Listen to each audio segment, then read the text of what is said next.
Glorificado, exaltado seja o nome do Senhor. Estamos agradecidos ao nosso Deus por este louvor magnífico, pela glória do Senhor que paira sobre a casa dele, porque nós sabemos que tudo é para ele. E o Senhor, durante o louvor, falava bem forte em meu coração acerca daqueles que estão na casa do Senhor, porém eles se sentem tão pequenos. E meu irmão, eu tenho certeza que o Senhor ministrou sobre o teu coração esta noite, dizendo que você não é pequeno, que Ele tem coisas grandes, que você não é pequeno não, porque o teu Deus é o que venceu a morte, que ao terceiro dia ressurgiu, e junto com a ressurreição dele te trouxe a vitória. Não se sinta esse menosprezado, não se sinta tão pequeno. Sabe, quando for te dada uma oportunidade, fale do amor de Deus. Gente, nós somos todos iguais na casa do Senhor. Não existe pessoas maiores ou menores aqui. E o Senhor ministrava no meu coração quantas pessoas que estão dizendo aí que gostaria de muitas vezes falar sobre uma bênção, falar sobre a sua vida, falar como que Deus tem trabalhado, e você está se sentindo muito mal e não consegue. Olha, na casa do Senhor, meu esposo costuma dizer que o pastor nos ensina que todos nós temos um público. Talvez a Sueli vai ministrar uma oração, e o público que está ouvindo a Sueli ministrar a oração fala: nossa, que coisa linda. A pastora vai ministrar uma oração, outros dizem: nossa, que coisa. Alguém vai cantar e diz: eu não consigo louvar, eu não louvo. Mas quando ele louva o Senhor, aquele grupo diz: que coisa linda. Então a resposta para você essa noite é: ei, o Senhor Deus te chamou, não foi pastor não. Então você tem na casa do Senhor uma missão. Não se sinta pequenininho, não fica por aí baixinho, não, porque o Senhor Deus te chamou. Amém, irmãos? Eu vou abrir agora o culto com a palavra de abertura de culto, e depois estarei dando as oportunidades para você que queira falar do amor de Deus ou fazer um agradecimento. A pastora é chorona mesmo, porque nós não merecemos essa graça infinita de Deus, não. A gente não merece isso. Deus é lindo e fiel. Eu quero que o irmão abra aí a palavra do Senhor em Êxodo 34, versículos 6 e 7. Êxodo 34, versículos 6 e 7. Aleluia.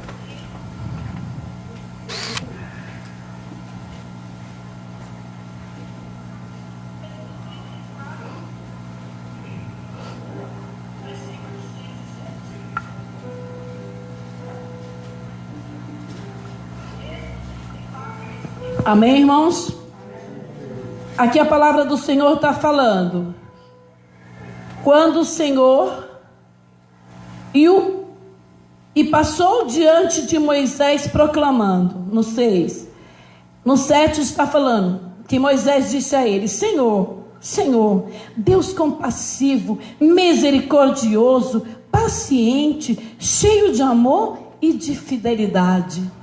Aqui, quando Deus se prostrou diante de Moisés em uma nuvem, passou diante da tenda em uma nuvem, Moisés declara para Deus que Ele é compassivo, misericordioso, longânimo e fiel. Olha que palavra linda Moisés fala acerca de Deus, declarando para o Senhor que passava ali. Ei, agora faço uma pergunta a vocês: qual é o tamanho da misericórdia do teu Deus? Igreja, fica bem atenta agora. O Senhor está perguntando ao seu Osvaldo: qual é o tamanho da misericórdia de Deus? Sabe, irmão Joel, a gente pergunta qual é o tamanho da misericórdia de Deus. Agora você vai voltar, vai fazer uma introspectiva sobre o seu eu e vai dizer: Senhor, eu costumo falar todas as noites para o meu esposo que a única coisa, às vezes ele começa a falar: olha o tamanho do universo, olha por causa das estrelas, olha que o cientista descobriu, e eu interpelo dizendo: Pai, que eu chamo ele de Pai, Pai, eu sei do tamanho da misericórdia de Deus por causa dos meus pecados. Eu sei da misericórdia de Deus por causa dos meus grandes erros.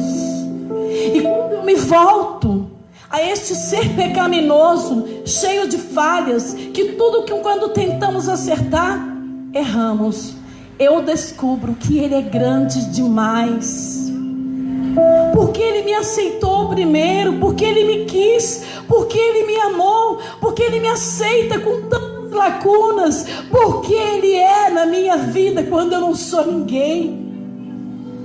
E o Senhor me responde: você realmente não é ninguém, mas é a minha misericórdia que te alcança. E eu digo a Ele todas as noites, nas orações da madrugada: Senhor, eu sei do seu tamanho por causa da minha grande infidelidade. Porque, gente, se você parar para pensar, se você for meditar bastante, você não é fiel, você nem é adorador, você nem está a um passo de amá-lo, porque ninguém consegue amar a Deus retribuindo tudo quanto Ele é. Agora eu quero que os irmãos parem e pensem um pouquinho sobre a pergunta que eu fiz: qual é o tamanho da misericórdia do teu Deus? E eu vou contar uma breve história para que vocês pensem. Havia uma cidade, e nessa cidade, ela era a capital da Síria, qual tinha muitos habitantes. Essa cidade, capital da Síria, da Assíria, não Síria, Assíria, ela tinha muitos habitantes. Mas os habitantes dessa cidade, eles eram tão pecaminosos, tão sangrentos, tão cruéis, que eles decapitavam pessoas, eles tiravam ao meio. Eles, antes mesmo de matar, eles tiravam o couro do corpo da pessoa, e eles deixavam a pessoa agonizante, chorando, gemendo no canto, pedindo para que viesse logo a morte. E eles não matavam. E não o bastante, eles vazavam-lhe os olhos, e eles pegavam essas pessoas que eram cativas, presas, vazava o olho dessa pessoa e deixava aquela pessoa gemendo. Mas não parava aí a crueldade desses habitantes da cidade, não. A estes cativos que eles tinham com ele, eles simplesmente, depois de todo esse sacrifício de morte, depois de toda essa agonia e essa dor, eles levantavam uma grande pirâmide e colocavam a cabeça da pessoa no topo da pirâmide.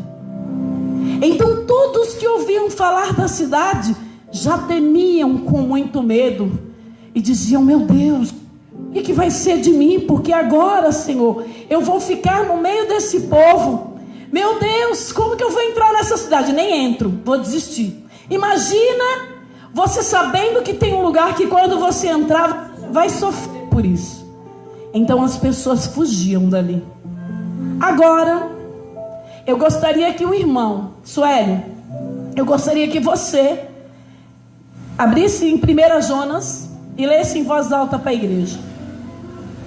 Agora vocês vão entender um pouquinho do amor desse Deus com você. Gente, nós falamos de uma cidade que, pelo amor de Deus, eu não queria nem me aproximar dela, nem você. Você já imaginou você saber que você vai se arrancar o seu couro, transpassar a espada, cortar você no meio serrando, e ainda pôr sua cabeça por pirâmide? Deus me livre. Como que nós ainda falamos que nós estamos vivendo no verdadeiro inferno no mundo?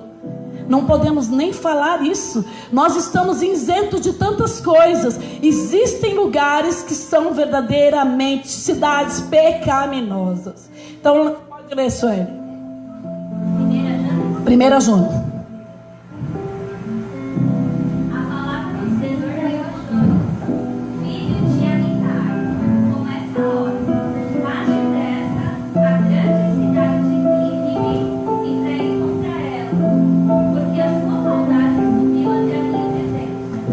Glória a Deus, isso aí. Olha, a palavra de Deus que veio a Jonas foi o quê? Sobe depressa à grande cidade de Nínive, pois a sua maldade chegou sobre mim. Para que vocês lembrem bem, o Senhor visita a maldade de um povo. E porque muitas vezes nós queremos justiça e fazer da nossa maneira e dizer, olha, o Brasil, ele só vai ter jeito do presidente tal, se uma pessoa tal tomar uma atitude tal. Eu quero dizer para vocês que o Senhor Deus visita a maldade de um povo. O Senhor visitou a maldade de Nínive. Aquele povo achou que estava esquecido, fazendo crueldade e destruindo, mas o Senhor estava de olho. E quem ele chama? Um profeta. E ele diz a Jonas, vai até Nínive, apregoa contra ela, e diz que eles devem se converter, que eles devem se cingir de saco, que eles devem ficar em jejum, que eles devem se humilhar na minha presença, para que eu vos perdoe. Aleluia. Glória a Deus. Irmão, triste é para você quando Deus determina o que Ele viu sobre a vida de alguém e escolhe você para fazer, porque você não quer ir, porque você não quer fazer, porque é difícil você fazer, porque é muito na sua mente, é desonroso, perigoso. Quantas vezes dissemos isso, hein? Mas o Senhor falou isso para Jonas, e você sabe o que Jonas fez? Fugiu. Jonas era um servo de Deus, um profeta, mas Jonas, ele sentiu medo, ele fugiu. Ele não sentiu nem só medo, ele achou, ele deu descrédito. Imagina, um povo como este, imagina, vou correr. E ele desce para um barco, e ele paga a passagem, ele entra no navio para ir para um outro lugar. Ele ia para Tarsis, porque em Tarsis ele iria descansar, porque em Tarsis ele iria repousar, porque seria tão bom ele estar em Tarsis e não em Nínive. Mas só que ele se esquece de uma coisa, e nós também nos esquecemos. O Senhor que contempla a maldade do povo pecaminoso, contempla a sua maldade de servo. Nós nos esquecemos que o mesmo Deus que visita o povo ímpio, que age com impiedade, ímpio vem da impiedade, ele é ímpio porque ele tem piedade, tem muito ímpio na casa do Senhor. Mas o Senhor visita também o profeta, e ele visita também você que diz não, e ele visita você também que é rebelde. E o que ele fez? Ele achou que estava tranquilo e foi dormir. Irmãos, a coisa triste que existe na vida de um homem e de uma mulher é dormir enquanto alguém perece, é descansar enquanto alguém está passando fome, é descansar enquanto alguém está com o seu barco à deriva, porque a sua casa está bem, a sua vida está bem, mas o barco está à deriva na vida de alguém que você ama, o barco está à deriva na vida do teu vizinho, e não tenho nada a ver com isso, vou dormir. E Jonas foi dormir, mas de repente sobreveio um grande temporal, e o Senhor permitiu que aqueles homens incrédulos, conhecedores de um Deus D minúsculo, que é Deus, é divindade, não Deus poderoso nosso. E Deus permitiu que esse Deus, que aquele povo incrédulo perguntasse a ele: ei, acorda, e diga a nós da onde tu vieste, e diga a nós por que sobreveio tudo isso a nós. E Jonas resolve declarar. É o momento que Jonas declara: eu sou hebreu e temente ao Deus Todo-Poderoso. Mas irmão, triste é para você quando você diz: eu sou da linhagem do Senhor, sou temente a Ele, mas quem te ensina é o ímpio. Olha o que o ímpio falou para ele, olha o que aquele coleguinha de trabalho fala para você, olha o que o ímpio falou para Jonas. Levanta e nos diz o que aconteceu, porque nos sobreveio tudo isso. Levanta, Ele mandou Jonas se levantar. Quantas vezes você se vê na posição que alguém diz: você não é crente? Por que você está assim diante daquela situação? O rapaz caiu ali, vai orar. Ei, por que você está assim? A senhora aqui na nossa rua é viúva, está passando fome. Ei, por que você está assim? Tanta gente está aí na igreja e você está aí bebendo cerveja.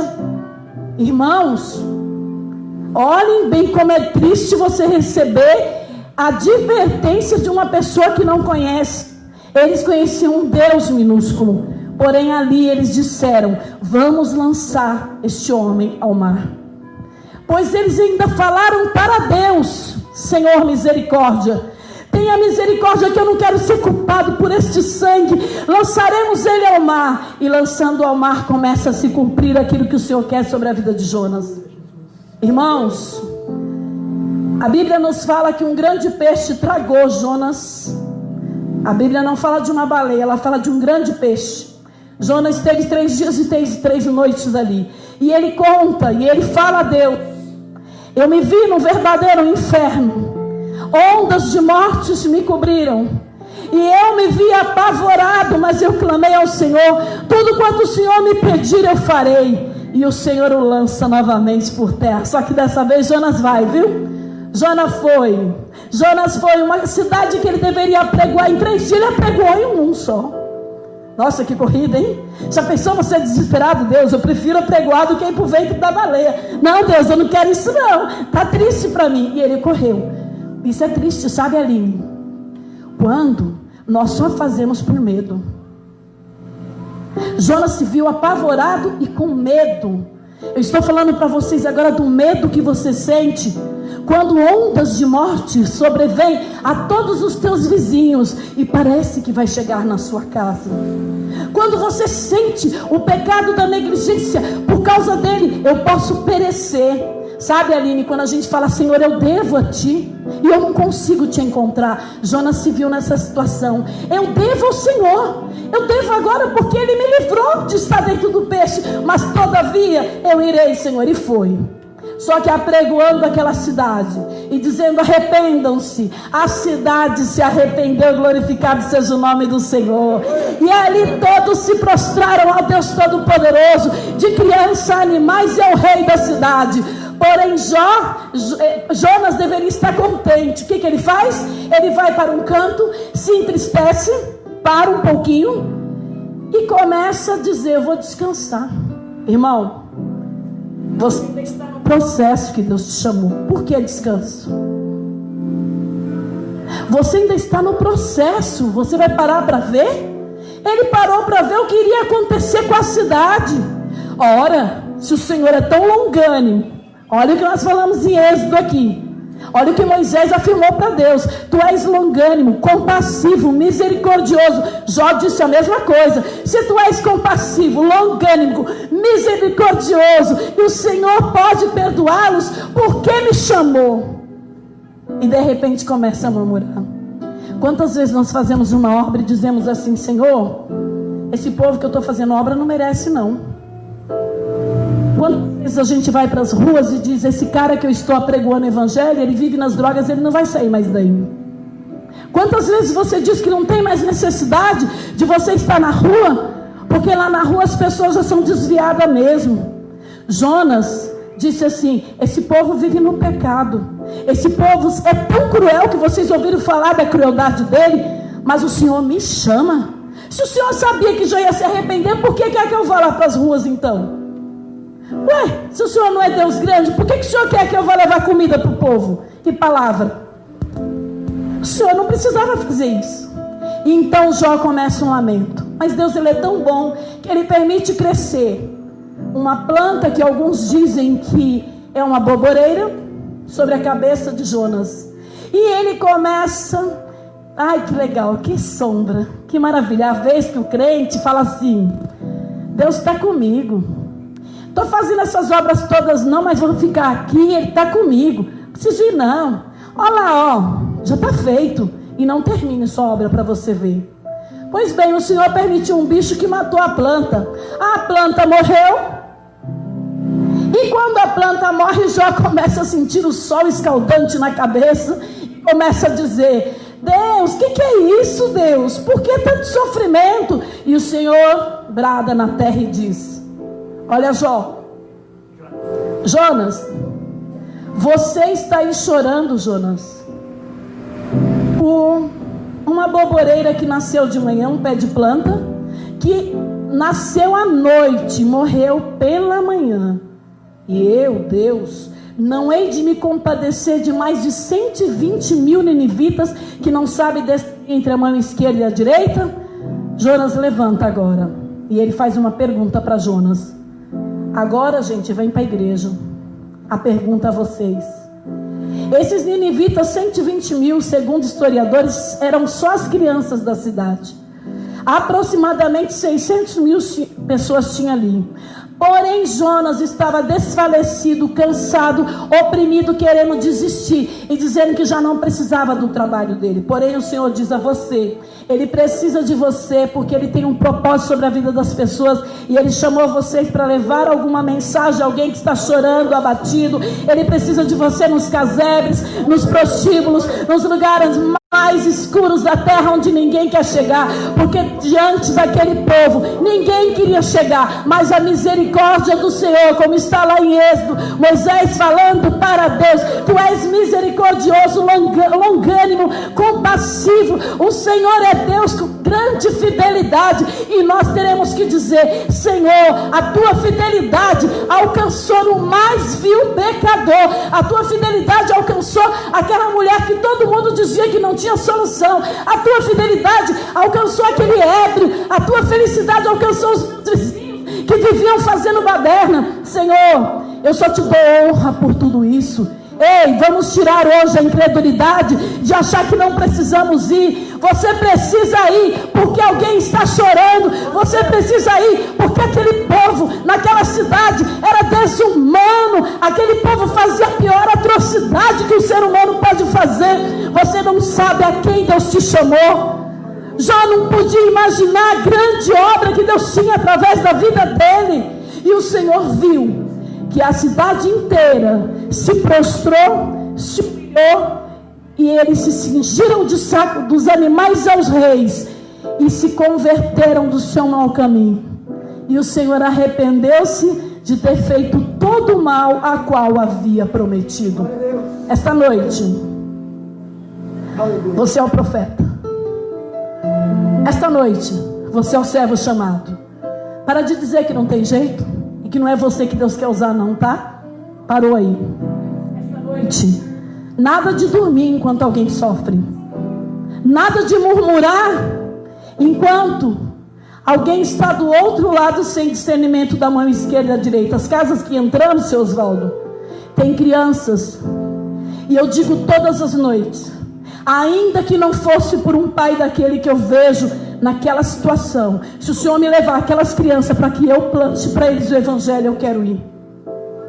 Olhem, se Deus levar vocês a crianças pequenas, ensine o caminho, porque eles não se esquecerão disso.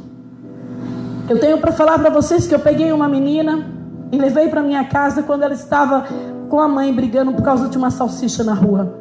Dali em diante passamos a cuidar sempre da Paulinha e ajudar. Eu, minha nora, meus filhos. Só que a gente via que estava se perdendo as forças, porque a mãe não libera essa criança para estar no lar, mas eles vivem a vida que eles querem viver. E Paulinha, indo para lá e vindo para cá, um dia eu resolvi levar para a praia. Só que aquilo eu pensei que ficou esquecido. Passaram-se tanto tempo, essa semana ela retornou e ela estava pedindo na porta de casa: tia, você tem aí uns 10 reais? E ela disse assim: tia, fala para minha amiga, não é verdade que você me levou para a praia? Ei, não fique esquecido na mente das crianças o que vocês fazem por eles. Não fique esquecido na mente de alguém o que você entrega a este povo. Não fique esquecido na vida de uma senhora. Cuide, levante. Vamos ser o profeta que Deus chamou da última hora, e vamos levar esse evangelho sem olhar para trás. Ei, você viu o tamanho da misericórdia? Então nós declaramos que a misericórdia do Senhor, ela é tão grande que ela é capaz de ir de encontro a um ser tão pecaminoso como esses habitantes de Nínive.